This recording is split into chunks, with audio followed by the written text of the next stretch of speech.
Коми более 9 тысяч человек уже получили статус самозанятых, а по уровню безналичных расчетов Коми среди лидеров по всей стране.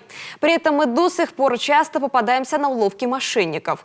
На заседании Координационного совета по повышению финансовой грамотности при правительстве региона выяснилось, что в этой сфере, несмотря на успехи, жителям республики есть куда расти. Евгений Стокас подтянул свои знания. По уровню финансовой грамотности Коми уже несколько лет подряд в первой тройке среди российских регионов. Это результат многолетней работы. Программу повышения, так сказать, финансовой подкованности наших сограждан приняли в 2018-м. Она рассчитана на 5 лет. В 2020 году выполнены все целевые показатели этой программы.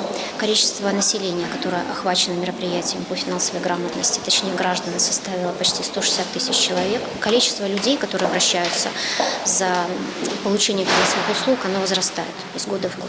Программа в нашем регионе имеет результат. В России же уровень финансовой грамотности крайне неоднородный, поэтому ее повышение с недавнего времени стало частью национальных задач и национальных проектов. Эта работа становится межведомственной, даже в ЕГЭ теперь есть задачи по финграмоте.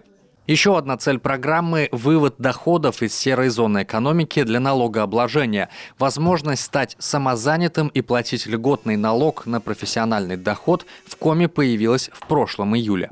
Желающих очень много. Каждый день по 30 человек регистрируются в качестве самозанятых.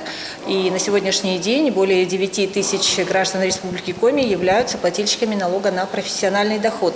Из них более 6 тысяч осуществляют деятельность непосредственно на территории республики. Поток самозанятых, то есть тех, кто работает на себя, в ближайшие годы не иссякнет. Вместе с финансовой грамотностью растет, по всей видимости, и финансовая ответственность. Координационный совет при правительстве республики по повышению финансовой грамотности признает, наша региональная программа дает плоды, но нельзя останавливаться на достигнутом. Слабые места у нас все еще есть. Это и излишняя доверчивость граждан при подписании финансово значимых документов, недостаточная осмотрительность. Не все еще доверяют безналичным расчетам, хотя у нас республика и в лидерах в этом смысле.